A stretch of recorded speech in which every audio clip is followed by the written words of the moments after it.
Benvenuti al Giro del Mondo in 80 giorni, a cura di Radio Nostra, ogni martedì sera in diretta streaming dalle ore 21. Allacciatevi le cinture. Si parte. Buon ascolto.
Nuovamente questa sera abbiamo fatto scherzetto o dolcetto, ma l'avevamo fatto la scorsa settimana noi, abbiamo anticipato lo scherzetto dolcetto della scorsa settimana. Sempre avanti. Esatto. In realtà, dai, confessiamolo, Dan, c'è stato un incrocio di servizi segreti di vari pianeti e quindi c'è stato, insomma, comunque ci hanno rilasciato, siamo qui, siamo sani e salvi, siamo pronti per partire. Siamo pronti per partire, quindi andiamo con io e Gomma Gommas, i nostri amici marchigiani, con Il tempo di morire.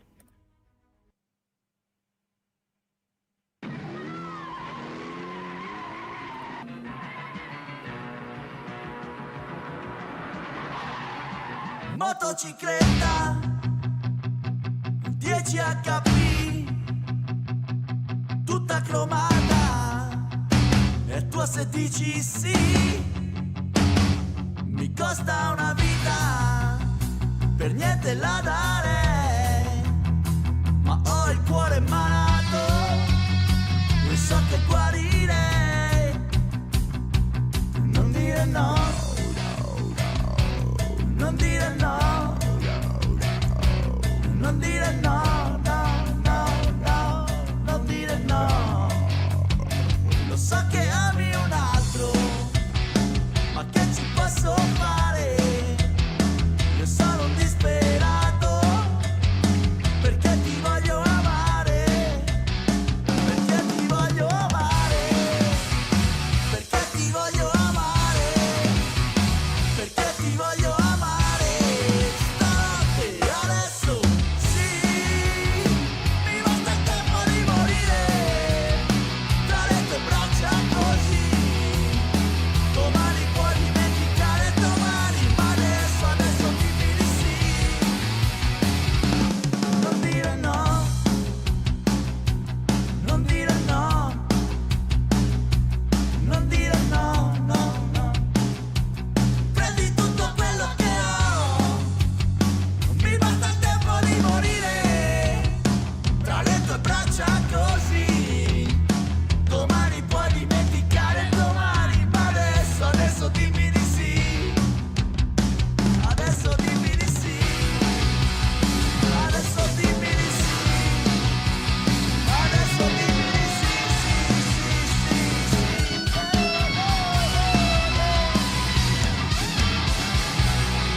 Bene, dopo i Gomma Gommas, Rossella, partiamo con la nostra mongolfiera, andiamo subito direttamente a Gerusalemme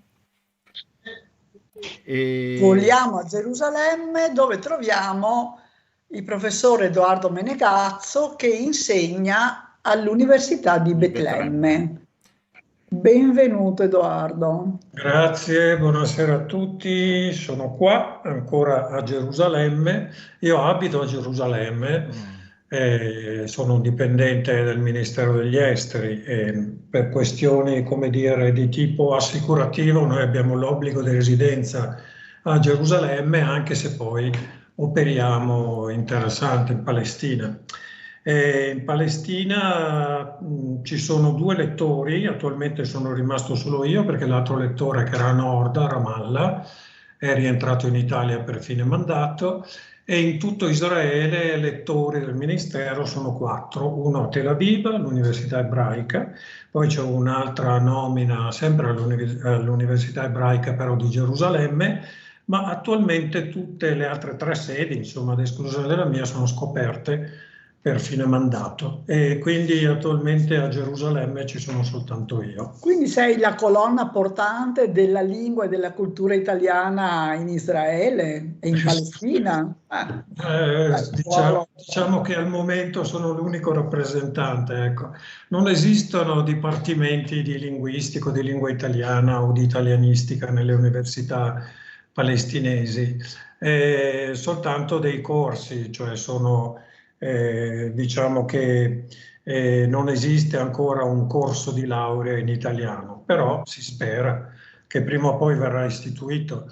L'Università di Betlemme è abbastanza recente come introduzione di un lettorato perché questo risale a 2 anni fa circa, quando sono arrivato qua io, quindi ero il primo in sostanza a prendere servizio in questa università per l'insegnamento dell'italiano. Invece a Birzeit, l'altra università molto più grande per la verità, che ha 15.000 studenti rispetto a Betlemme che ne ha soltanto 3.200, nell'altra università invece i corsi di italiano sono lì da almeno 6 o 7 anni. Ascolta, quindi comunque abbastanza... Casa tua di Betlemme, qua all'università, quanta distanza hai? E in linea d'aria è vicinissima, sapete, Betlemme è proprio un sobborgo in sostanza di Gerusalemme, non c'è neanche discontinuità geografica perché nel senso che è tutto attaccato per così dire, c'è soltanto il muro che ci separa. Quindi io abito nella parte sud geograficamente di Gerusalemme, che però diciamo politicamente è Gerusalemme Est, perché il quartiere dove abito io è comunque un quartiere arabo. E il muro, il famoso muro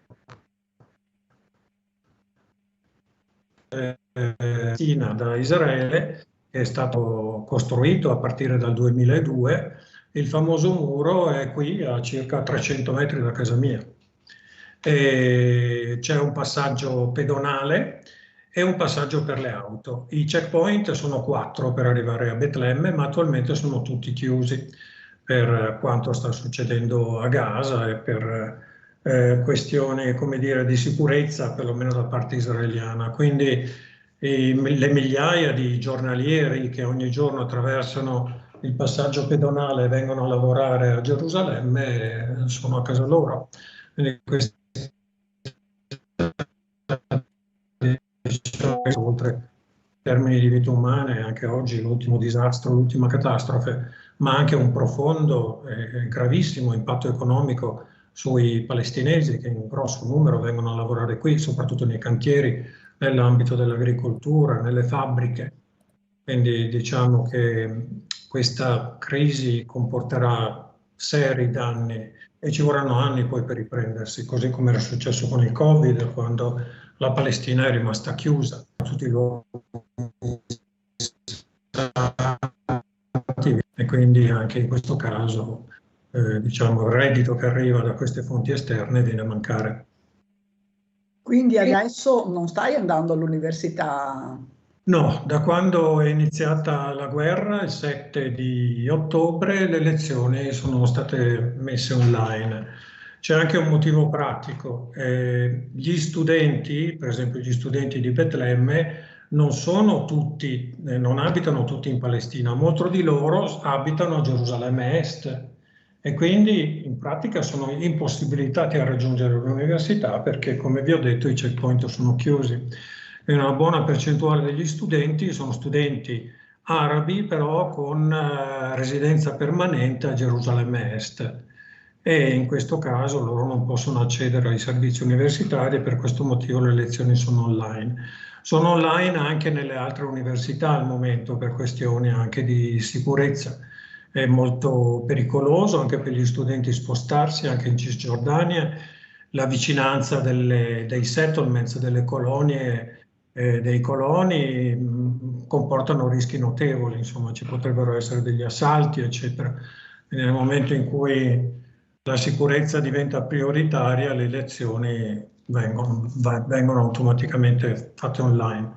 Devo dire però che sono parecchi giorni, ormai quasi una settimana, che c'è sciopero, prima scioperano gli studenti perché in qualche modo la vedono come un modo per partecipare, per farsi sentire, per far vedere che questa cosa non è una cosa che succede sempre, dice vabbè siamo abituati, non è così, una crisi di questo genere credo che non l'abbiano mai conosciuta.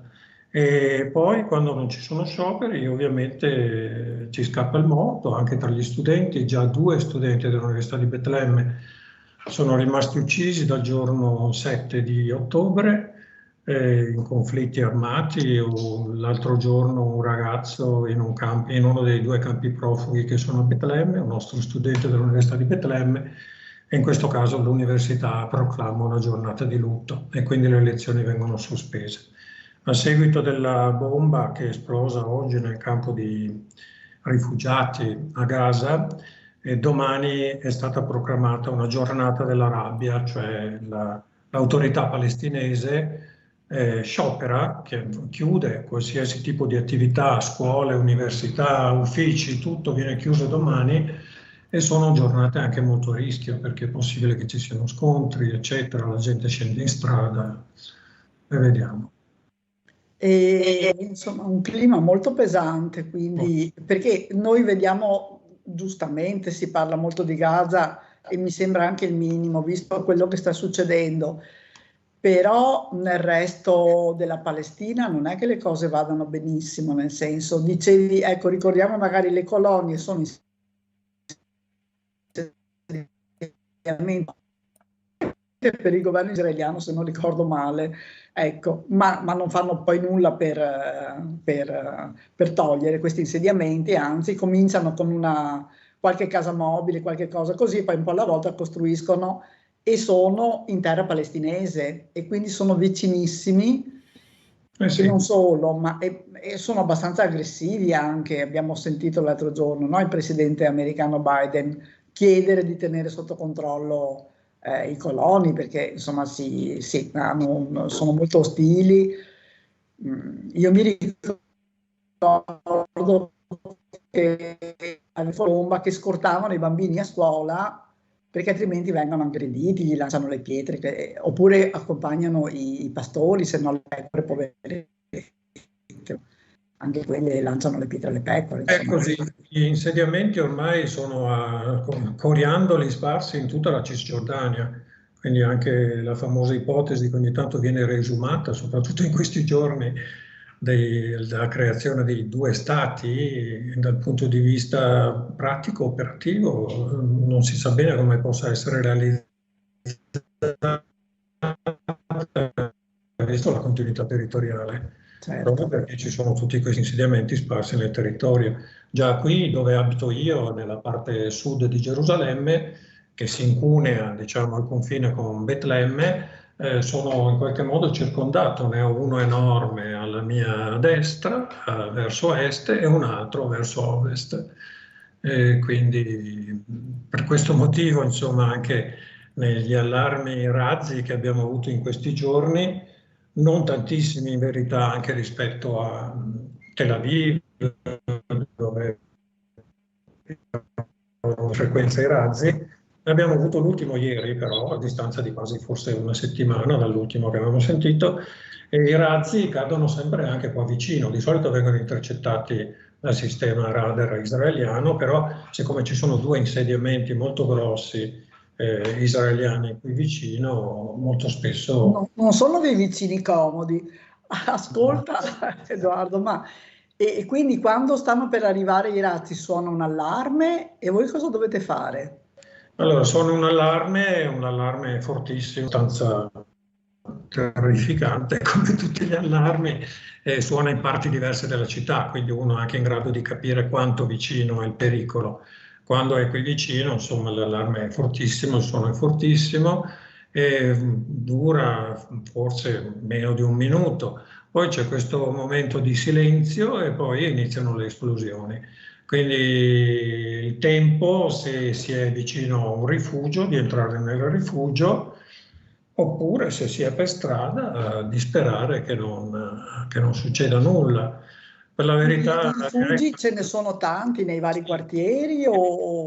adesso per esempio ho proprio consultato il sito del Comune di Gerusalemme proprio ieri, anche per vedere che tipo di informazioni ci sono. E proprio in prima pagina c'è una mappa molto dettagliata con tutti i rifugi dove si trovano, eccetera. La maggior parte delle abitazioni, soprattutto condominiali, quelli costruiti dopo il 1992, hanno obbligatoriamente un rifugio, che può essere rifugio condominiale, oppure, come nel mio caso, io sono fortunato, ho una stanza bunker nell'appartamento dove vivo. Il mio appartamento è molto nuovo e quindi c'è una stanza di cemento armato, rinforzata con cemento armato, con una finestra, però l'infisso è di acciaio, quindi quando c'è l'allarme ci si chiude dentro, anche la porta è blindata, è di acciaio e quello dovrebbe essere sicura, così dicono. Ma suppongo, Sì, non so se suoni molto rassicurante avere ma suppongo che i rifugi siano tutti a piano terra o sottoterra o no? No, anche addirittura nei condomini, per esempio anche edifici israeliani che conosco, che ho visitato, grossi residence, per esempio, ce n'è uno per ogni piano. Quindi potrebbe essere anche un piano elevato, però tutta la struttura, diciamo tutto il blocco è di cemento armato rinforzato e sono uno sopra l'altro e quindi questo dovrebbe garantire una maggiore sicurezza.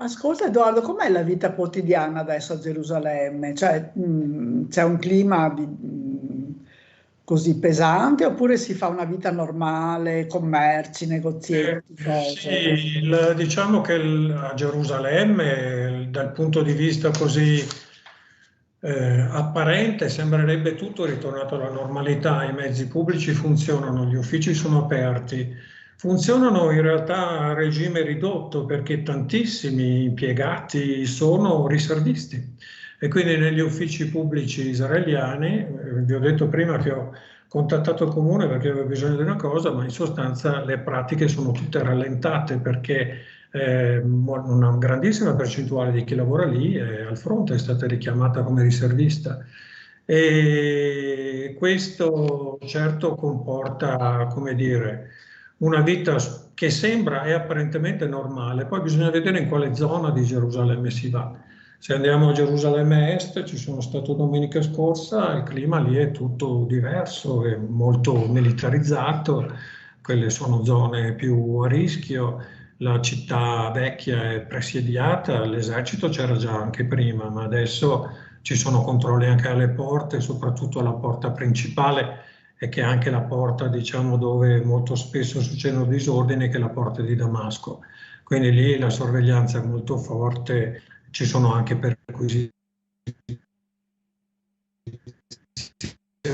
prima, insomma, prima l'esercito c'era sempre, però non è che perquisissero le persone che entravano in città vecchia, adesso invece li fermano.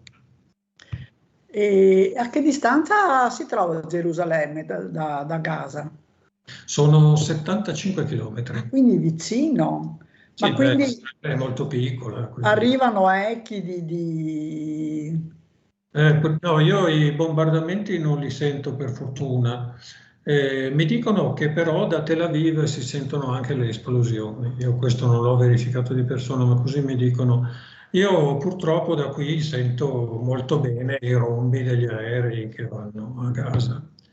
Questi sì, ed è un suono sempre piuttosto inquietante, perché è un suono di morte, insomma. Certo, certo. Edoardo, anch'io ho una domanda un po' più specifica. Come insegnante di lingua italiana che ti trovi all'estero per fare questo tuo lavoro, cosa pensi di portare per il futuro, speriamo finisca presto questa realtà, tutta questa tua esperienza, questo tuo background che stai vivendo qua? Cosa ti sta insegnando? Mi sta tantissimo in termini di mettere alla prova il nostro essere, come dire, persone con dei sentimenti, no? Si va al di là di quello che può essere il lavoro della semplice didattica, perché anche all'inizio delle lezioni è fondamentale interagire con gli studenti, far capire a loro che ci sei, insomma, che al di là di quello che puoi insegnare in realtà ti sei vicino anche dal punto di vista umano, psicologico e tutto. Quindi questo sono esperienze forti, terrificanti per molti aspetti, che però io sono al mio secondo mandato, un altro mandato l'ho fatto in Iran, a Teheran, e quindi diciamo che non so, per fortuna o per sfortuna, diciamo, sono sempre finito in zone piuttosto calde. Però devo dire che da queste esperienze ho sempre imparato tantissimo, perché sono esperienze che magari ti feriscono, ti fanno male, ti fanno anche passare dei brutti momenti, ma sono anche estremamente arricchenti, perché il livello di interazione con le persone viene in qualche modo, come dire, portato all'ennesima potenza. Certo, infatti, avendo fatto anche delle esperienze non come le tue che stai purtroppo vivendo in questi momenti importanti e tragici e drammatici per tanti aspetti, ma con Docenti Senza Frontiere ci siamo avvicinati un po' alle popolazioni, ai ragazzini che sono vittime delle circostanze quindi di guerra, no? E ci siamo sempre posti sempre un sacco di domande, ma anche di timore rispetto a queste persone che vivono un'esperienza così detti, ma alla fine noi portiamo dei contributi, portiamo voglia forse di vivere ancora rispetto alla voglia che tutte le persone hanno, soprattutto in momenti così drammatici, ma poi ci domandiamo se sono loro a insegnare noi quando noi siamo invece gli insegnanti. Per cui gli studenti sono loro ad insegnare delle cose a noi. Però il contributo piccolo, se vogliamo, che riusciamo a dare, anche facendo lezioni online. Io all'inizio, soprattutto quando ho cominciato 3 settimane fa ormai a fare lezione, uno si sente un po', come dire, inadeguato, dice perché devo parlare di grammatica o farli parlare in italiano o sviluppare la lingua italiana quando ci sono cose così tragiche che stanno succedendo intorno. Ma in realtà, scioperi permettendo, quando si collegano tutti e partecipano. E quindi io credo che questo li aiuti ad avere anche una piccola parvenza di normalità, insomma. Quindi si attaccano anche a queste cose. Ecco, quando piccolo, perché gli dà la misura o gli dà l'impressione o la speranza che tutto sommato non sia finito qua, insomma, ci sia ancora qualche cosa. Sì, io ho ancora un'altra domanda, Rossella, perché noi stiamo viaggiando con questa mongolfiera e ci spostiamo da Venezia un po' dappertutto. Però ti chiedo invece, Edoardo, prendiamo invece questa macchina del tempo, trasformiamo questa nostra mongolfiera in una macchina del tempo e torniamo a qualche quindi prima di tutto ciò, perché i ragazzi vengono a scuola per imparare proprio l'italiano? Questa è una domanda che mi faccio, perché insomma capiamo che l'italiano è molto importante, però non è poi una delle lingue più importanti, se non per alcuni aspetti, quindi vorrei sentire la tua. Dal punto di vista dell'utilità, diciamo che gli studenti miei arabi, palestinesi, in modo erano più obbligati, o come dire, avrebbero più vantaggio a studiare l'ebraico, perché senza l'ebraico diciamo che si riducono anche le possibilità lavorative, le possibilità di uscire da questo contesto, eccetera. Gli studenti che studiano l'italiano qui, ma in maggiore più lunga, e gli studenti di italiano erano anche parecchi, sopra i 100-150 studenti ad ogni semestre, e vogliono imparare l'italiano primo perché c'è una forte presenza dell'Italia in Terra Santa, soprattutto le ONG, ma anche associazioni religiose, quindi tutta una serie di strutture anche di sostegno, di supporto, di aiuto alla popolazione, che in qualche modo rendono appetibile lo studio dell'italiano. Alcuni studenti trovano anche proprio occupazione nel lavorare assieme con gli italiani. E poi per aver insegnato, adesso in questo momento sono sospesi, ma per aver insegnato anche a corsi per adulti, elettivi, a persone che sono interessate a imparare l'italiano, ho visto motivazioni le più disparate. Ci sono persone che sono comunque interessantissime alla nostra cultura, in senso generale, all'Italia, c'è sempre questa idea dell'Italia come un paese bellissimo. Noi sappiamo che non è sempre così, però... L'immaginario collettivo, fortunatamente, ci viene. L'immaginario collettivo direi che spinge ancora parecchio. Quello regge. Regge, sì. Regge. Va bene. Sì. Grazie Edoardo, molto interessante tutto quello che ci hai raccontato, anche un po' angosciante, ma insomma purtroppo questa è la situazione, ma casomai ti richiameremo se sarai ancora a Gerusalemme. E speriamo in una situazione migliore di questa, certo. Speriamo, molto volentieri. Certo, Sono io che vi ringrazio, è sempre un'occasione anche per far conoscere una realtà diversa da un punto di vista di una persona che ci vive. Quindi che è dentro la situazione. Sì. Certo. Assolutamente. Grazie mille per la disponibilità in questo momento.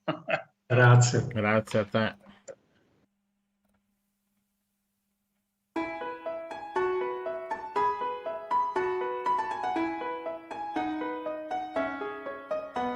I fiori in quel vaso stanno bene oppure no?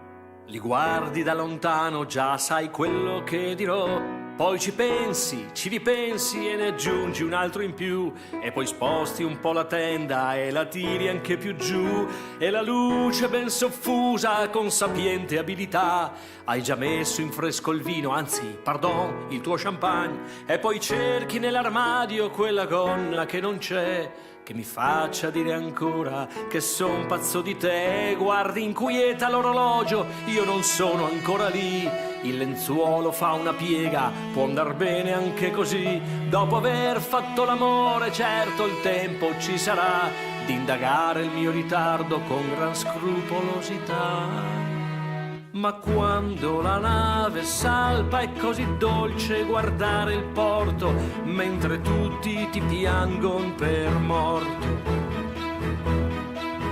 E Ulisse sorride e benedice, anche se non sa chi parte, perché parte, dove va e se mai tornerà.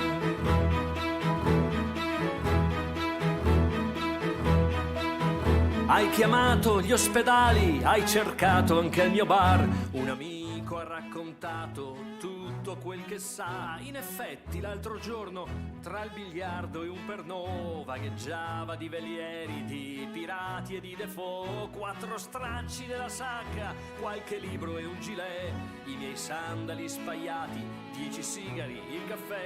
Scendo al buio le tue scale, zitto che non si sa mai, sempre ultimo all'imbarco come i veri marinai. perché quando la nave salpa è così dolce guardare il porto, mentre tutti ti piangon per morto. Ed Ulisse sorride e benedice, anche se non sa chi parte, perché parte, dove va e se mai tornerà.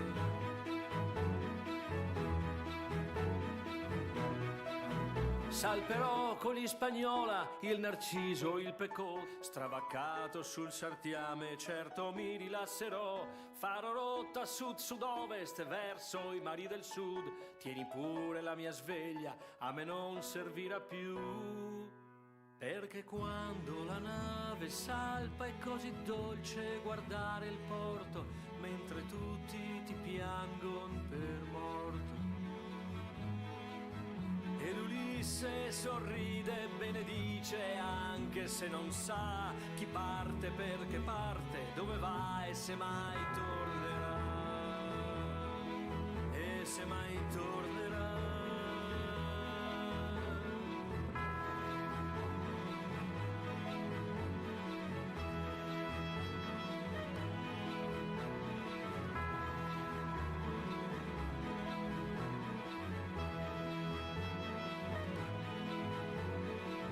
Sollecitato dal conte Triloni, dal dottor Livesey e dal resto della brigata di scrivere la storia della nostra avventura all'isola del tesoro, con tutti i suoi particolari, nessuno escluso, salvo la posizione dell'isola, e ciò perché una parte del tesoro vi è ancora nascosta, io prendo la penna nell'anno di grazia 1700 e mi rifaccio al tempo in cui mio padre teneva la locanda dell'ammiraglio Benbow, e il vecchio uomo di mare, dal viso abbronzato e sfregiato da un colpo di sciabola, prese per la prima volta alloggio presso di noi.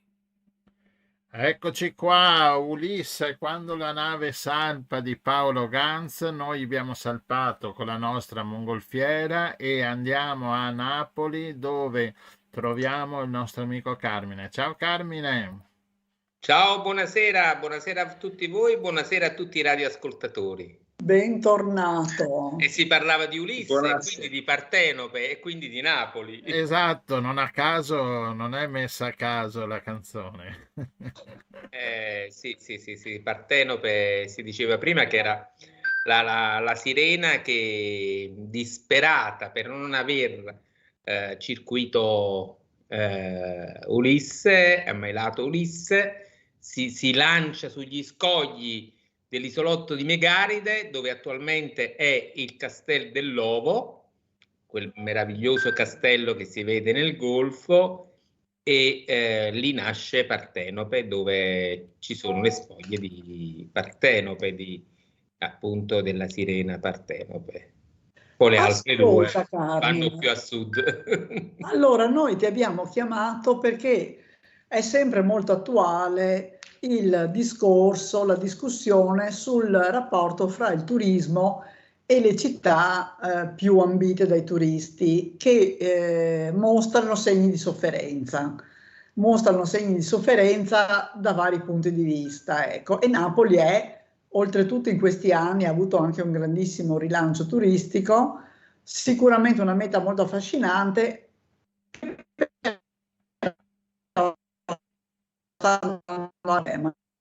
Però Sì. tu hai i problemi e anche le soluzioni. Dai, raccontaci un po'. Io non ho né problemi né soluzioni, io sono un cittadino attivo che è sempre stato impegnato su questi temi e dico che Napoli e il suo centro storico è inserito nella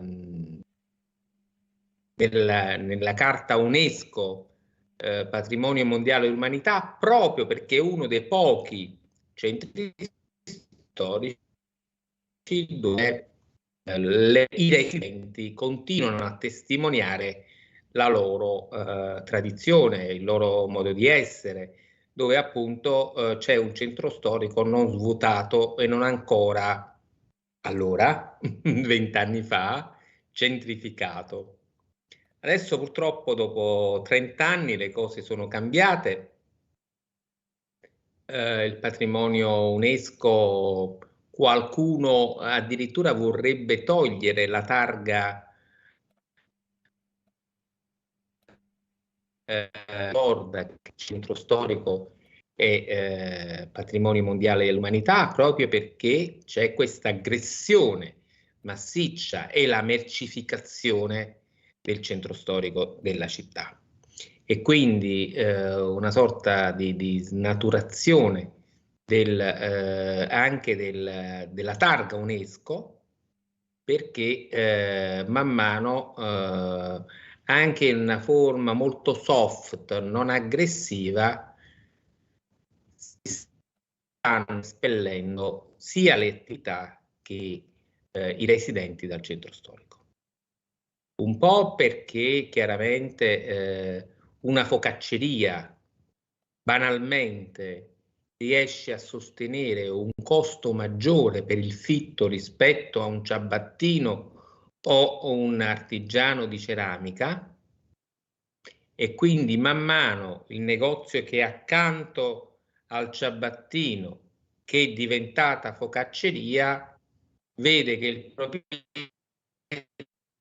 proprietario e aspetta il contratto che finisce per poter aumentare il fitto al ciabattino, che chiaramente non ce la farà pagare e quindi andrà altrove e ci sarà un'altra focacceria che sostituirà il ciabattino.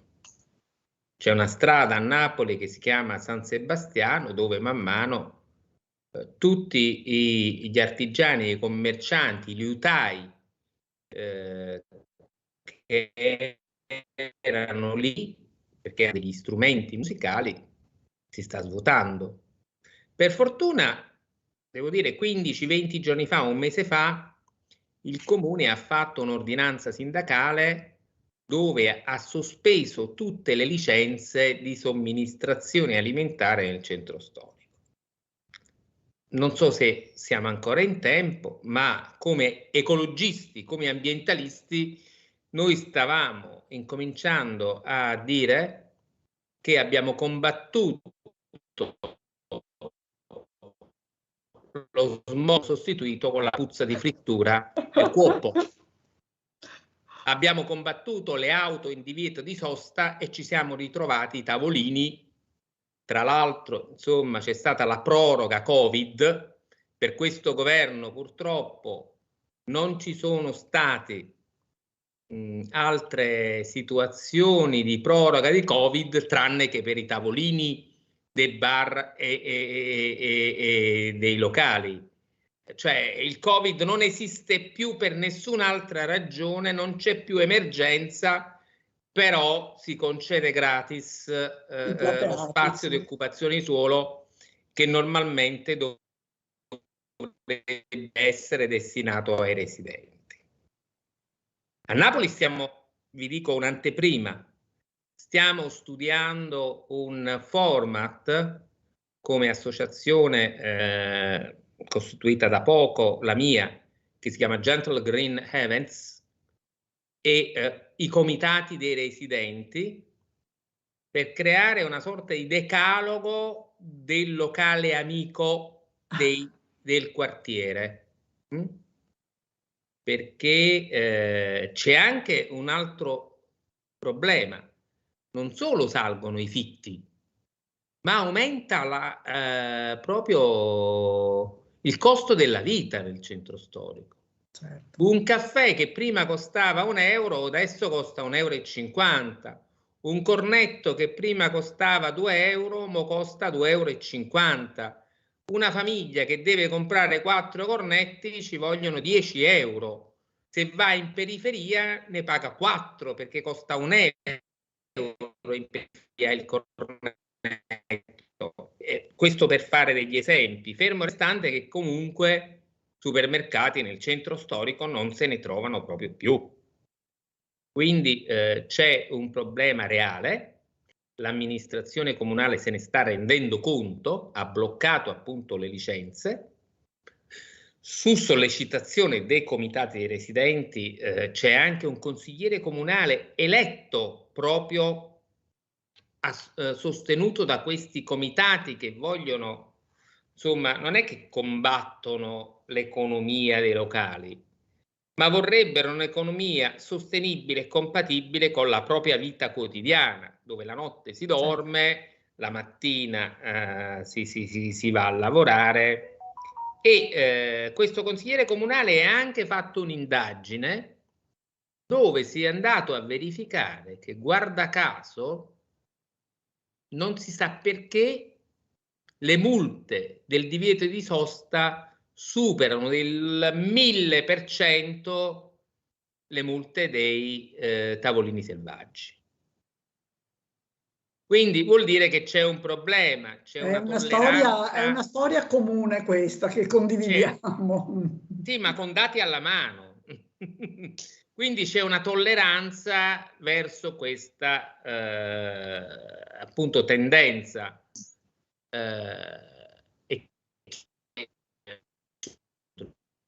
il turismo.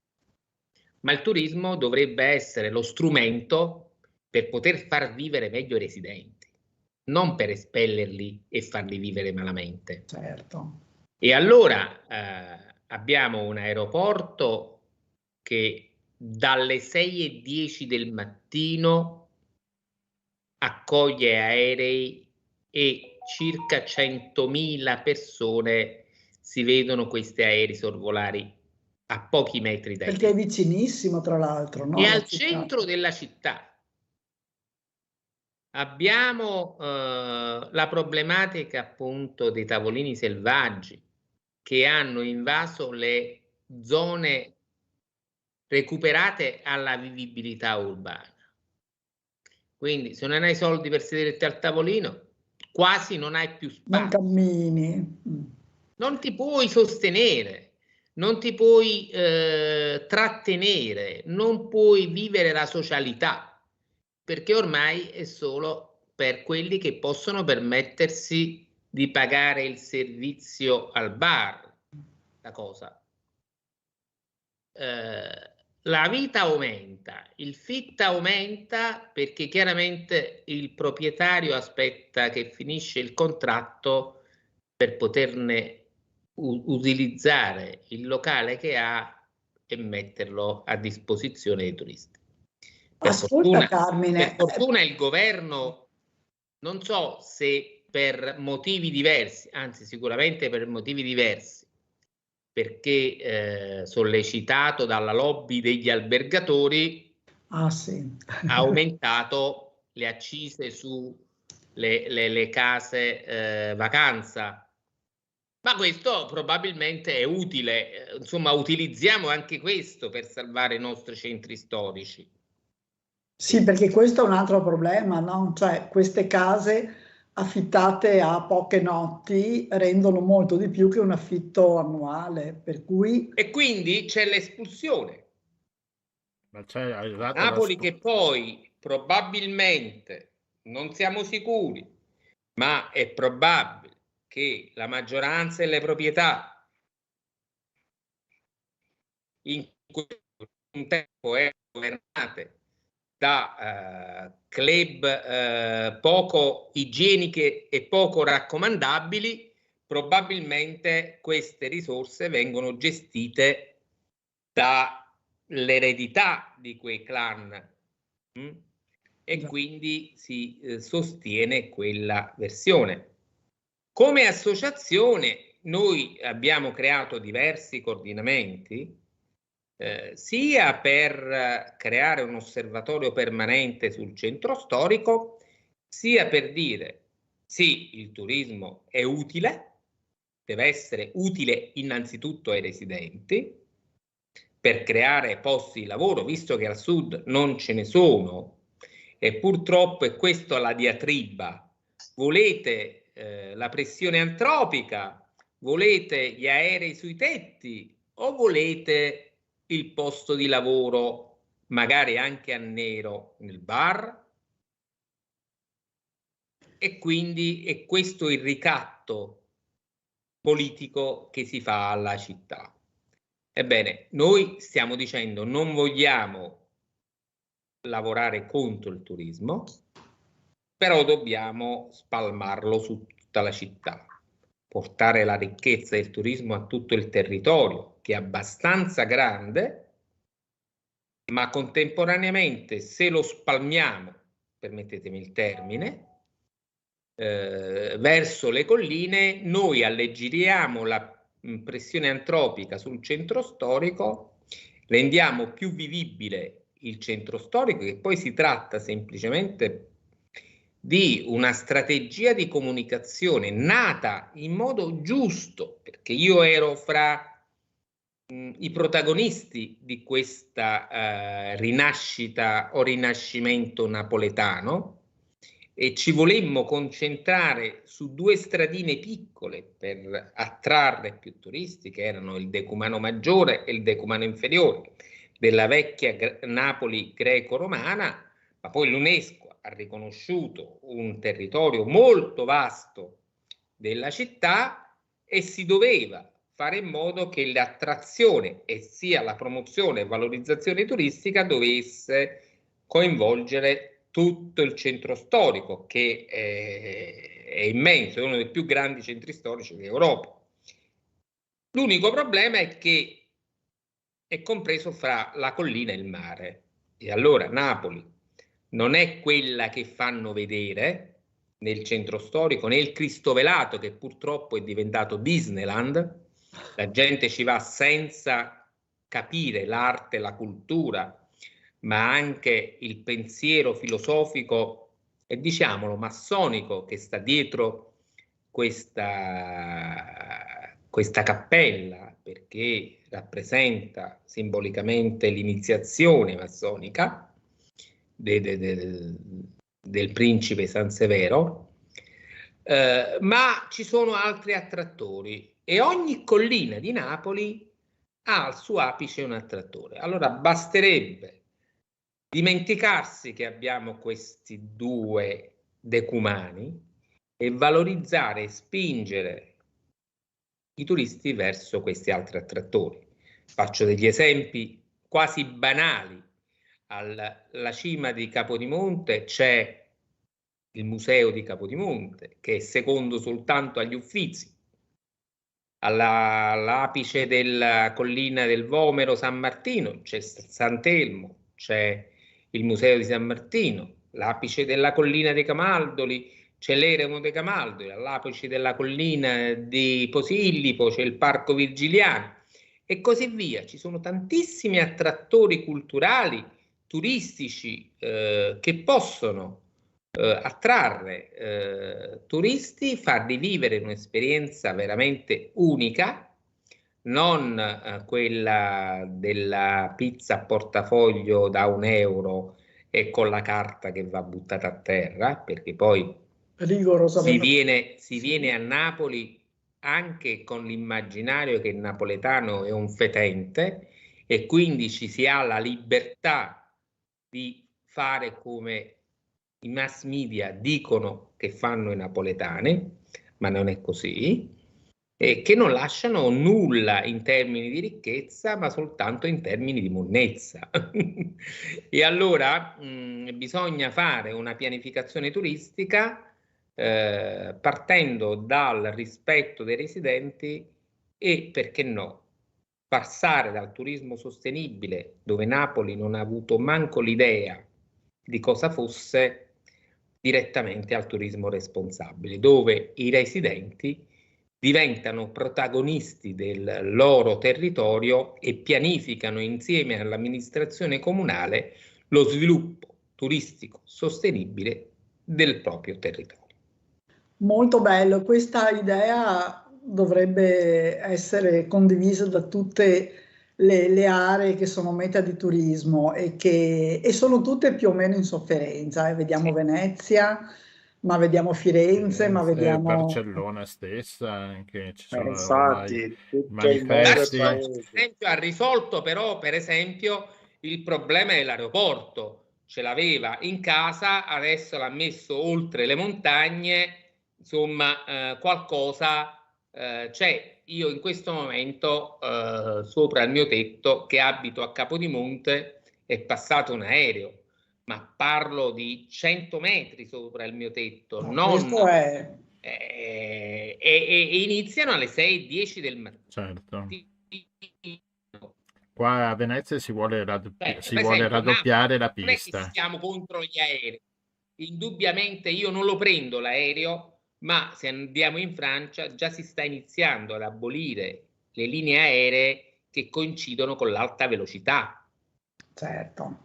Perché prendere o far coesistere il volo Napoli-Milano se esiste l'alta velocità Napoli-Milano?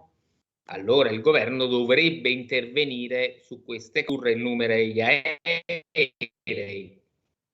Insomma, e il Sud non ha un aeroporto internazionale. Ce l'abbiamo il più vicino a Fiumicino.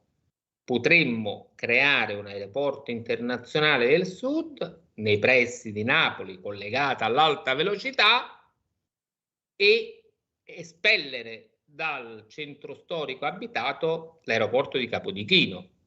Ma ci sono delle dinamiche particolari, tant'è vero che oggi, quanto è stato? 10 giorni fa, l'aeroporto di Capodichino ha fatto un'indagine sulla voglia dei napoletani di avere o no l'aeroporto in casa. Chiaramente non gli ha detto quali sono i danni alla salute dei residenti che l'aeroporto ha. Se noi pensiamo che ogni volta che decolla o che atterra ogni aereo è pari a 600 volte l'inquinamento di auto senza catalitica, non consideriamo il rumore, consideriamo soltanto l'inquinamento atmosferico. 600 auto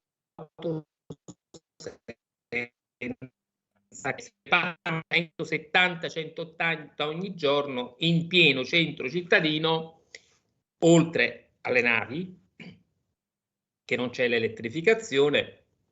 Insomma, il turismo quale beneficio porta al territorio? Per l'aeroporto, Carmine, mi sa che dovete aspettare prima il ponte sullo stretto e poi l'aeroporto.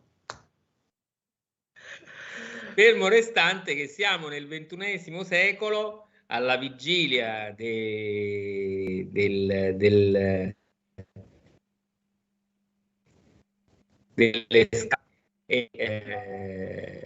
il ponte sullo stretto è dedicato alle auto quando non ci dovranno essere più. Sì, guarda, cioè non apriamolo questo capitolo perché veramente abbiamo già molti motivi di tristezza, ecco, per cui... Poi voglio dire, non so quante cose avremmo potuto costruire in termini sostenibili con tutti i soldi che abbiamo speso per i progetti del ponte. Esatto. Sì. Esatto. Noi qui abbiamo anche il Mose che ha portato via un sacco di soldi e che adesso avrà un sacco di soldi per la manutenzione, quando c'erano altri progetti che costavano ma tanto meno del Mose. Però la politica... Intanto le associazioni si sono date da fare, hanno creato delle proposte alternative proprio per dimostrare che un altro turismo è possibile. Abbiamo creato 2 coordinamenti di associazione di circa 20-30 associazioni e portiamo turisti e residenti sulle città, che sono quei corridoi ecologici che uniscono il Parco regionale delle colline di Napoli con l'area patrimonio mondiale dell'umanità, riportandole appunto su quelle colline di cui parlavo prima. Questo è un progetto, l'11 e 12 parte la rassegna denominata La Collina Gentile. Ricordiamo a tutti i radioascoltatori che saranno in onda e che ci ascolteranno che il 13 è la giornata mondiale della gentilezza. La gentilezza non è soltanto essere gentili dal punto di vista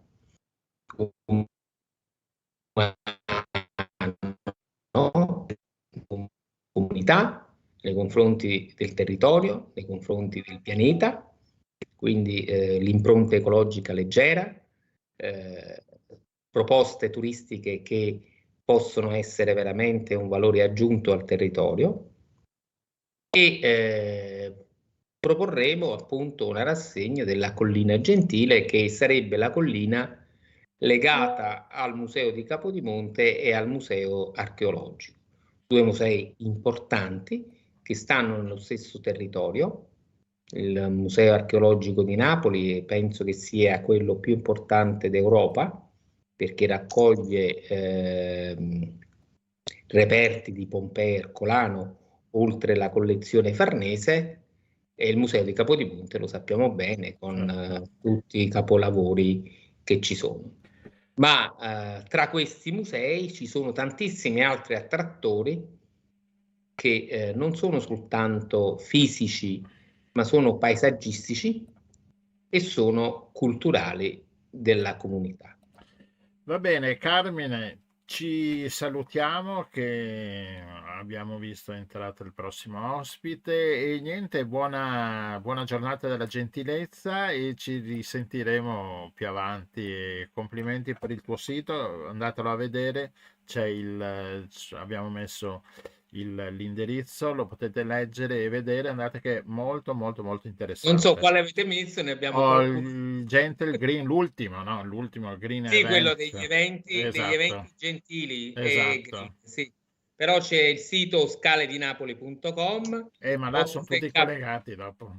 Oppure visitcapodimonte.org, che sono Visit Capodimonte è legato alla Collina Gentile, Scale di Napoli sono le 200 scale della città che sono per forza o per natura 200 strade pedonali e quindi partiamo da un valore aggiunto dove le auto in quelle strade non possono mai circolare. Bene, noi alziamo la mongolfiera e torniamo nella nostra laguna. Ciao Carmine. Grazie, ciao, buona serata a tutti. Ciao, grazie. Partire dal silenzio, dalle fisse attenzioni. Qui tutto si muove, la ci sente. I tuoi occhi aspetto l'inizio di un altro tramonto.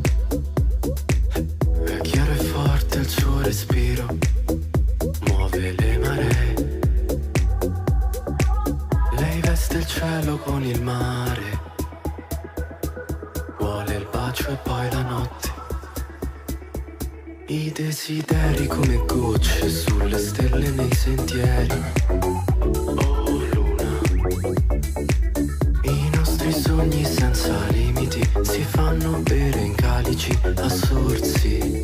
Quanti sentimenti vividi. E poi sto bene, poi sto bene, poi sto bene, poi sto bene. Lo sai che a quest'ora lei è l'unica che mi dà ascolto ancora. Lo sai che a quest'ora tra suoni, pensieri e parole voglio la luna. Se mi giri le carte tra planisferi e nuove strade, prendo il volo e in un battito d'ali, sogni reali, dimenticarsi della fine.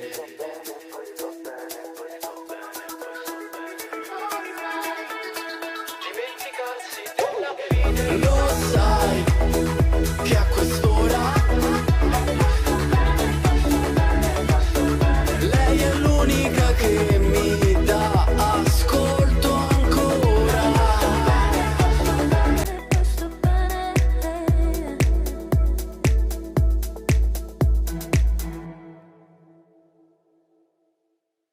Luna di Mereu qua su Radio Nostra. Ora siamo tornati con la nostra mongolfiera di nuovo a casa, siamo in laguna e con noi abbiamo la nostra ospite, la nostra fotografa Lucrezia Ceselin. Ciao Lucrezia. Buonasera. Ciao, benvenuta. Grazie. Ciao. Ciao.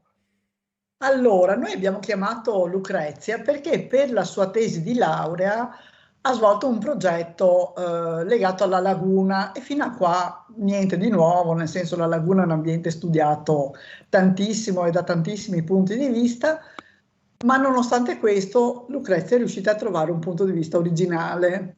Ci racconti un pochino? Sì, volentieri. Allora, appunto, come hai già detto, il progetto Habitat 1150 è e affronta, diciamo, una tematica che a me sta tanto a cuore. E quindi, diciamo, la laguna e come questa laguna nel corso dei secoli si sia sempre modificata a livello morfologico, cambiando i suoi territori, i suoi limiti. E iniziando appunto da questo spunto e ragionando su tutte le problematiche che stiamo avendo per il cambiamento climatico, per le azioni antropogeniche, tra cui appunto una delle più importanti è il MOSE, ho ragionato su come queste azioni abbiano un impatto fortemente sentito appunto a livello morfologico. Però per raccontare appunto questo problema volevo raccontarlo da un punto di vista innovativo e diverso da quello che appunto si vede. Quindi per raccontare come la laguna venga corrosa anche ai giorni nostri, insomma, ho seguito i gondolieri sommozzatori volontari, che sono un gruppo di sommozzatori appunto che si immergono una volta al mese con l'aiuto del comune nei canali di Venezia per ripulire i canali, appunto. E con interesse ho notato come gli oggetti da loro raccolti venissero conservati e modificati dall'azione dell'acqua salata, e questo, diciamo, mi ha fatto ragionare molto su quello che volevo mostrare senza mostrare subito e principalmente in realtà le fondamenta di Venezia. E da questa iniziativa ho iniziato a raccogliere io degli oggetti sul litorale del Lido di Venezia, iniziando a collezionarli, a selezionarli per appunto questa metamorfosi che questi oggetti subivano sulla propria pelle, ecco, tra virgolette, per mostrare appunto quella che è l'azione dell'acqua sul territorio lagunare. Da qui anche il nome, in realtà Habitat 1150, ho fatto varie ricerche e questo codice appunto viene dato dall'ISPRA, che è l'Istituto Superiore per la Protezione e la Ricerca Ambientale, all'habitat lagunare, cioè identifica proprio l'ambiente lagunare, non in specifico la laguna di Venezia, ma in generale gli ambienti acquatici lagunari del nord Italia. Queste foto hanno aperto un numero dell'Espresso del 22 settembre e che ti ha dato abbastanza soddisfazione, no? Sì. Aprire il settimanale L'Espresso con le tue foto e con Tanta col roba. tuo articolo, insomma. Sì. Diciamo che appunto l'Espresso è stato un po' il punto di inizio del progetto, perché in questi mesi, comunque in questi 2 mesi, che in realtà sono molto pochi, sta iniziando appunto a riscuotere un po' di successo. Questo mi rende contento, ovviamente. Anche perché, insomma, far conoscere questo progetto vuol dire un altro piccolo tesserina nel mosaico della consapevolezza sui problemi ambientali, no? Quindi Esatto, soprattutto quello in realtà, perché io di base non mi aspettavo che comunque il progetto avesse così tanto successo, cioè nel senso io l'avevo fatto un po' perché appunto me lo sentivo io e mi premeva fare questo progetto, però arrivate alla tesi per me era morta lì, nel senso avrei cercato di farlo girare, però non mi aspettavo tutto questo riscontro positivo. e quindi, insomma, Quindi ci ricordi dove hai studiato, dove ti sei laureata?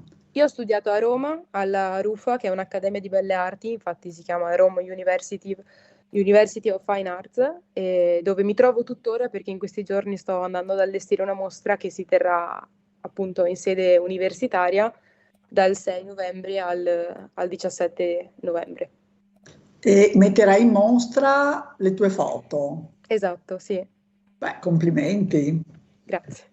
Ascolta, per chi non le vede queste foto, adesso forse già sta Sì, io le sto mettendo qualche cosa, ecco. sono quelle ricavate dall'Espresso. Sì. E che cosa rappresentano? Allora, diciamo che gli oggetti che ho trovato sono Molti e da alcuni punti di vista anche differenti fra loro, oltre vabbè, alle classiche bottiglie, bicchieri di plastica, cannucce, che sono diciamo gli oggetti più frequenti che ognuno di noi può trovare appunto in spiaggia. La cosa che mi ha colpito di più è aver trovato un paperino giocattolo che penso sia datato più o meno agli anni 40, 60 forse, non so. Non saprei dare di preciso una data perché ho fatto delle ricerche, ma non sono riuscita a risalire appunto al periodo in cui questo oggetto sia stato prodotto. Però cioè, mi fa specie nel senso sapere che questo oggetto comunque sia di più di 50 anni fa. Quindi sì, testimonia anche, cioè, Eccolo qua, sì, l'ho messo adesso e si può vedere in tutta... Sì, in effetti, ma secondo me è anni 60-70, così a sì, naso. sarà sì, Mm. il boom della Anche plastica. perché appunto l'acqua corrodendolo lo fa sembrare forse più antico, no? Sì, probabilmente sì. Va Beh, bene. era molto interessante anche il guanto da strega. Oggi è Halloween, se vogliamo, non da tutti molto Sì, accettato, però questa mano terribile, buttata via, svuotato, un guanto quindi che non ha più effetto, però tutto ricoperto da cosa sono? incrostazioni. Conchiglietti, Sì, incrostazioni. incrostazioni, Esatto. sì, degli organismi. È quasi più brutto adesso di Sì, di prima. di prima. Quindi Sì, è veramente molto interessante. Quindi queste foto evocano da una parte il consumismo, però, no, se sì, vuoi, che ha perso il suo potere, se non esatto. quello di inquinare oggi, di buttarsi lì, di Ma lasciarsi andare. in realtà io in chiave artistica l'ho vista anche un po' in maniera poetica, se così possiamo dirla, insomma. Ovvero? Perché, ovvero, cioè, io vedo questi oggetti come, diciamo, degli oggetti che vengono accolti dal mare e che diventano appunto parte integrante del mare, cioè non soltanto inquinando, ma proprio, cioè, sì, inquinando ovviamente, perché questo è sottinteso, però vengono appunto trasformati e resi partecipe della vita marina, insomma, dei fondali. Però le Ovviamente foto creando. sono fuori dall'acqua, no? Quindi le Sì, hai le foto Sì, sono messe. fuori. sono in studio, suppongono, con... Sì, ho messo un fondale e appunto volevo sì. che il focus fosse concentrato appunto sulla modifica dell'oggetto, che poi era Sull'oggetto. il tema principale del tema proprio originario del progetto. No, no, Del è vero che progetto. c'è uno scambio, no, fra l'oggetto e l'acqua, no? Nel Sì, senso, purtroppo l'oggetto cede magari qualcosa che non, tipo le microparticelle di plastica, esatto. riceve però delle conchigliette, un'incrostazione, per cui sì, c'è uno scambio, per cui Nel senso che il mare inquina poi l'oggetto. Bellissimo. gli regala, diciamo, forse lo abbellisce effettivamente. Lo rende Forse lo unico. abbellisce. Ascolta Lucrezia, hai già pensato a continuare su questo percorso con i prossimi lavori? Penso di sì, perché comunque durante i 3 anni dell'università tutti i progetti che ci sono stati dati, comunque li ho sempre svolti sia un po' per il Covid che mi ha fatto da assist e mi ha fatto tornare a Venezia, sia quando la pandemia insomma era passata in secondo piano, sono sempre tornata su a sviluppare i progetti fotografici. Questo perché comunque l'elemento dell'acqua mi sono resa conto che è un elemento molto costante nella mia fotografia, che sia presente o comunque evocativo. Quindi probabilmente sì, cioè sto già continuando un po' a scattare su quest'onda di Habitat 1150, ma chissà cosa verrà fuori, insomma. Intanto sfruttiamo questa visibilità e su questo progetto, insomma, detta un po' così. No, sì, il progetto è bello, è innovativo anche, insomma, e quindi ci ha colpito subito, appena noi l'abbiamo letto sul quotidiano La Nuova Venezia, l'articolo, e da là dopo ti abbiamo cercato e appunto volevamo capire un po' di più Grazie. su queste foto. E ti invitiamo, ovviamente, se puoi, se sei libera il prossimo marzo, al nostro Festival dell'Ambiente. Magari, Volentieri. magari esatto, creiamo qualche serata, ci porti le Sì, foto, insomma, ci ragioniamo su volentieri. questo. Io su ho questo un'altra domanda progetto. per Lucrezia, Sì. ma se andiamo in rete possiamo trovare un tuo portfolio di attività, eccetera? Al momento sto lavorando per creare un sito, però attraverso il sito dell'università ho caricato un portfolio, comunque una piccola biografia. Comunque ci sono vari articoli in questi giorni online. Quindi proprio basta da lì. ricercare su Google nome e cognome, quindi Lucrezia Esatto. Ceserine, riusciamo a recuperarti, insomma. Sì, in caso vi faccio avere comunque un link.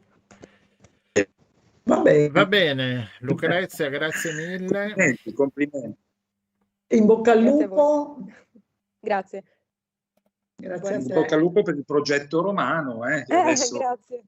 giusto, adesso Sono ti accingi a giorni fare. pieni di lavoro questi. Sì. Bene, Bene. complimenti. Grazie, Grazie. ci sentiamo. Grazie. Ciao, grazie. Buona serata. Ciao, Grazie. buona serata Ciao. a te. Ciao.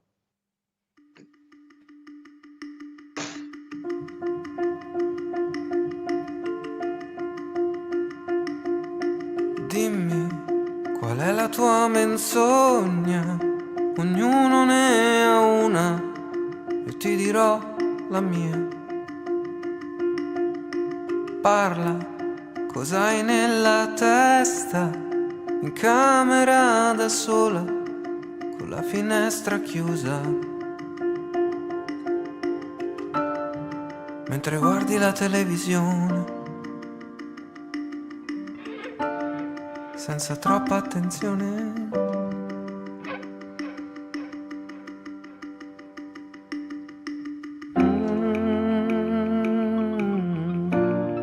Come fai adesso? Vuoi solo dormire? Magari domani ti passo a trovare. Dimmi qual è la tua vergogna? Ognuno ne ha una, non dirmi una bugia.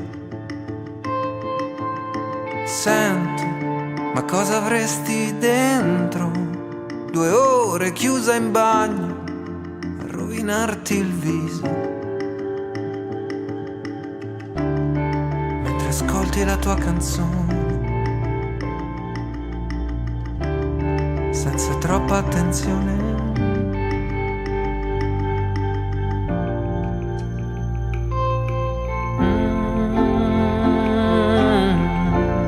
Ma come fai adesso?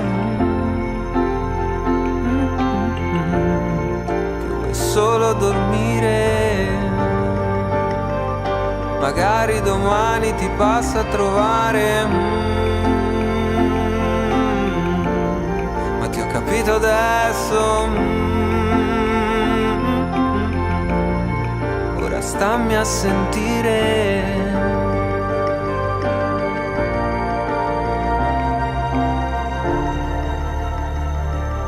Il segreto, il come, il non cosa fare. Il segreto, il come, il non cosa fare. Il segreto, il come, il non cosa fare. Il segreto, il come, il non cosa. Come fai adesso? Che vuoi solo dormire? Magari domani ti passa a trovare. Magari domani ti mare, magari domani, magari domani.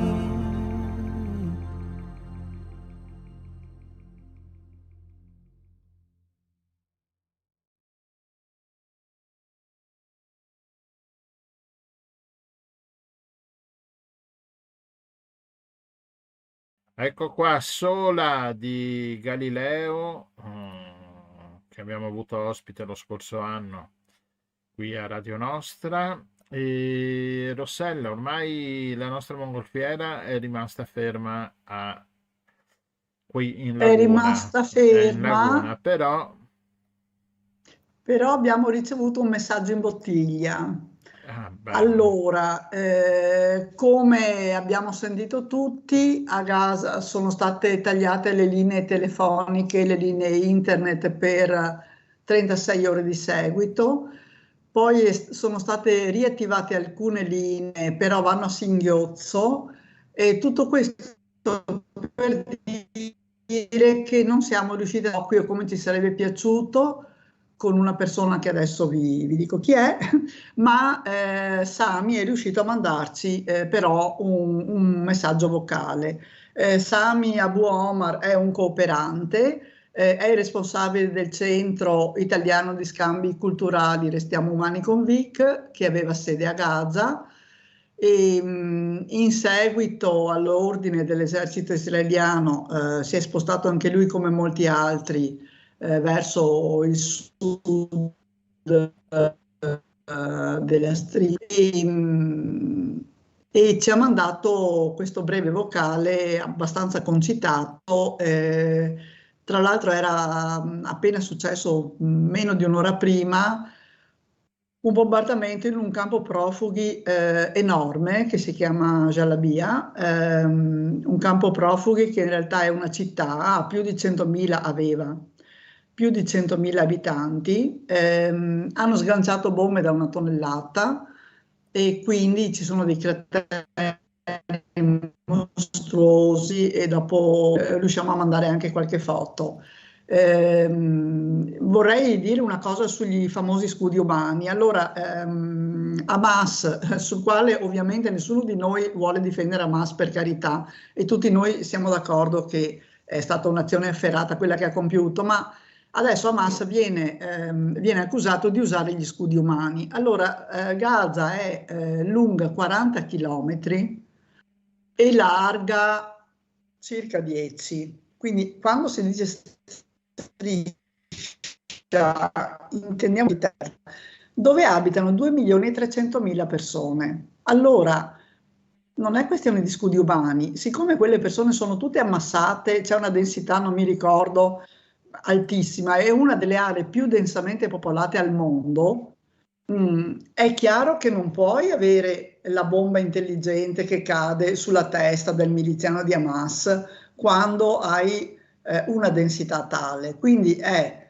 inevitabile, specialmente se si usano bombe da 1 tonnellata, è abbastanza difficile colpire i miliziani senza colpire i civili. Un altro dei problemi è che, siccome questi sono miliziani, non sono un esercito regolare, non hanno la divisa, quindi bisogna distinguerli fra popolazione civile, fra povera gente che già ne ha passate di tutti i colori, e nel dubbio sembra che la tecnica sia far fuori tutti, perché siamo arrivati a più di 8.500 morti in 3 settimane. Tra l'altro teniamo conto che è una popolazione giovanissima. Quando vediamo il numero dei bambini morti, che è terrificante, i brividi, non è che vanno, cioè, il numero dei bambini morti è altissimo, perché è una popolazione che ha un'età media, non so, di 25 anni, sono tantissimi i bambini, quindi è inevitabile che con questi bombardamenti indiscriminati ne vadano di mezzo anche loro. Il problema, uno dei tantissimi problemi drammatici adesso è, come abbiamo sentito, probabilmente l'elettricità. Ormai sono agli sgoccioli, hanno già tenuto spente le luci, per esempio, per risparmiare elettricità, eccetera. Però questo vorrei dire fermare per esempio le incubatrici dove ci sono i bambini nati prematuramente, e fermare le sale di rianimazione. E qua mi fermo, perché è inutile che dica io delle cose, e ascoltiamo dalla voce di Sami. E a me ha fatto molta impressione, quando ho ascoltato il suo messaggio, anche i rumori di sottofondo, che non è esattamente musica classica. Va bene, allora... Non ha fatto solo impressione a te, infatti. È una situazione veramente delicata, drammatica e anche molto triste. Speriamo che finisca presto. Bene, allora adesso mandiamo questo messaggio che l'abbiamo ricevuto alle 19 circa da Gaza Sami.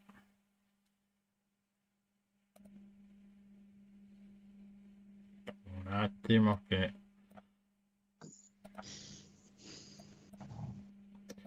Eccolo qua. Adesso parte.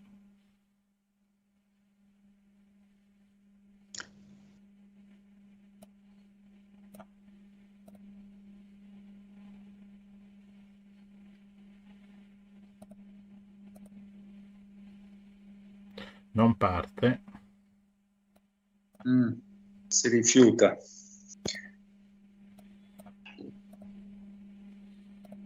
Vediamo un po' se è così. La situazione è ancora gravissima, soprattutto dopo 25 giorni di continui bombardamenti. C'è ancora tutta distruzione, aumenta il numero delle morti, aumenta il numero delle ferite, la vita diventa più difficile, soprattutto ora non si trova nemmeno acqua, non trova luce, zero, sono giorni più pesanti, la gente rischia anche da morire di fame per mancanza di cibo, mancanza di tutto. Ora per avere un panino devi fare praticamente una fila, forse ti arriva a 6-7 ore, stai in fila per avere un panino, poi ci sono la gente che non riescono a averlo, non c'è più farina, tutta casa, generi alimentari sono quasi esauriti e oggi sono entrati soltanto 39 camion, che sono pochi perché Gaza giornalmente ha bisogno di 500 camion, il numero delle morti sono arrivati praticamente solo oggi, sono 8.525 prima del massacro di quello successo a Jabalia, dove sono morti o feriti più di 400 persone. C'è la scarsa anche di comunicazione, Israele ha tagliato anche la striscia Gaza in due, sono Gaza e nord rimasti, sono entrati via terra, stanno ammazzando tutto. In Jabalia praticamente un campo profugo dove le case sono una sopra l'altra, ci hanno bombardato con 6 bombe, una bomba pesa da 1 tonnellata, sono 6 tonnellate sulle civili, sono morte la maggioranza, sono donne e bambini, la vita è stata massacrata, la vita, praticamente non c'è più umanità, non ci sono più, vogliono fare una pulizia etnica perché non lo vogliono più Gaza, vogliono cancellare dalla faccia della terra. La situazione sembra grave, ogni giorno che passa è difficile. Oggi io parlo con voi, forse domani non ci sono perché stanno bombardando ovunque senza praticamente previso, senza niente, perché quello ti tocca. E questa è la situazione a Gaza.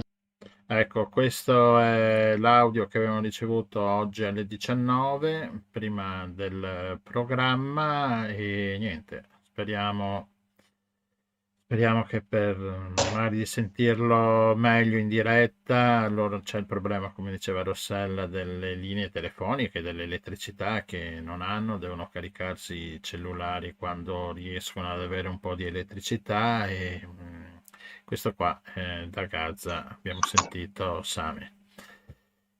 Una testimonianza direi molto drammatica nella sua semplicità, sì. Va bene, passiamo a Sera Cinesca, Ribalta Vapori.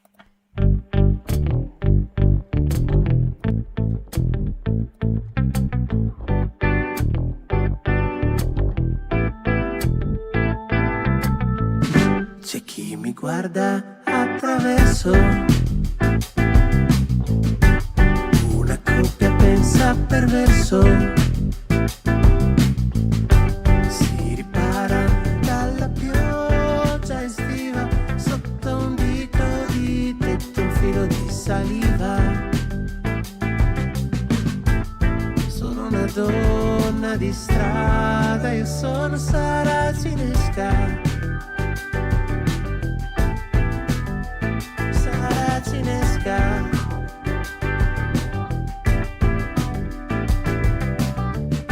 Maglione in cashmere in offerta, un furfante in avanscoperta. Chi lo sa se lui guarda me a metà, le mani che ora chiudono cassa al seno della commessa. donna di strada, io sono Sara Cinesca.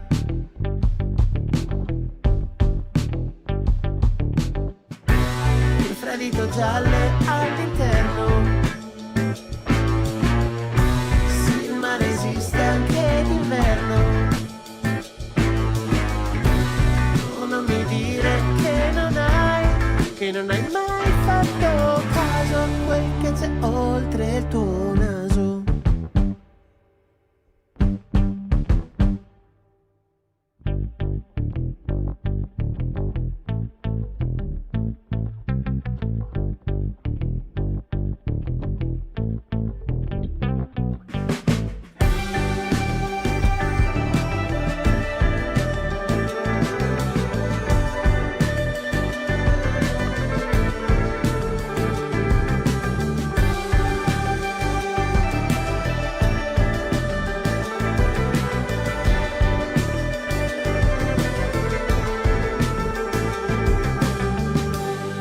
Cosa cerchi attraverso? Ti vedo sola col tuo sguardo perso. Cerchi riparo dalle luci di questa strada mentre aspetti qualcuno che ti segua. Anche tu, come me, sei Sara ma non cinesca.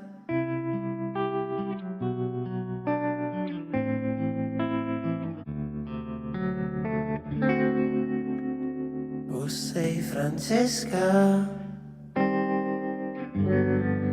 O sei Francesca, Ribalta Vapori con Sara Cinesca, Ribalta Vapori da Trieste. E niente, Rossella, abbiamo finito, però prima di finire diamo una bella notizia. Una bella notizia. Ci sono anche le belle Sì, notizie? sì, esatto. Allora, domenica, se non avete niente da fare, sicuramente, anche se avete da fare, mollate, smettete quello che dovete fare e venite a Cassavi in sala teatro che presentiamo Acqua Sorastaltra. Che cos'è Acqua Sorastaltra? È la cronaca, come potete leggere dal manifesto, che ora chi è su YouTube lo può vedere. La cronaca, le storie, i racconti, le testimonianze dell'Acqua Alta del 4 novembre 66. È un misto di racconto musicato con canzoni anche originali. Insomma, una cosa insomma, per raccontare quello che è successo nel 4 novembre del 66. Nello spettacolo ci sarà Monica Giorgi alla chitarra e al canto, Stefano Versace narratore, Michele Ferro narratore, ci sono io, Gianluigi Bergamo al violoncello, c'è Martino Tosatto alla fisarmonica e niente, la regia è mia. Oltre a dei racconti ci sono anche delle testimonianze video che ho registrato anni fa qui a Cavallino Treporti. Adesso ne sto mettendo uno perché il Scirocco incassava e il mare era talmente arrabbiato e questo qua rumoroso. lo abbasso del tutto, che così. Questo è interessante, il video di Luigi Scarpa che racconta come all'epoca, adesso non ve lo dico tutto perché così venite a vedere lo spettacolo, che insomma le onde dell'acqua alta superavano le onde del faro di Punta Sabbioni e quindi e all'interno a quell'epoca c'erano i guardiani del faro, c'erano due persone che ovviamente il secondo che era andato per fare il cambio ma non riusciva più a uscire perché da tanta acqua che c'era hanno avuto insomma questi problemi qua. Insomma, allora vi ricordo il 5 di novembre alle 17:30 siamo in sala teatro. E Rossella, per chi non può venire il 5, noi abbiamo anche la soluzione. Mettiamo il manifesto. Per chi non può venire il 5 di novembre a Cassavio, può venire a Mestre al Teatro Colbe domenica 12 novembre. Siamo al Teatro Colbe a ripetere appunto questo spettacolo musicale recitato, raccontato sulla Quarta, quindi insomma non avete scuse, venite a trovarci, dai. Ma insomma è un modo per ricordare, o per chi non c'era o per chi era molto piccolo, per conoscere un momento che è stato molto tragico e che ha segnato veramente, credo, no? La nostra storia, anche nei ricordi delle famiglie, è stato un trauma molto forte. Raccontiamo anche altre acque alte che ci sono state, ci sono tante altre acque alte dal 500 in poi, insomma abbiamo un elenco di acque alte con i racconti dell'epoca.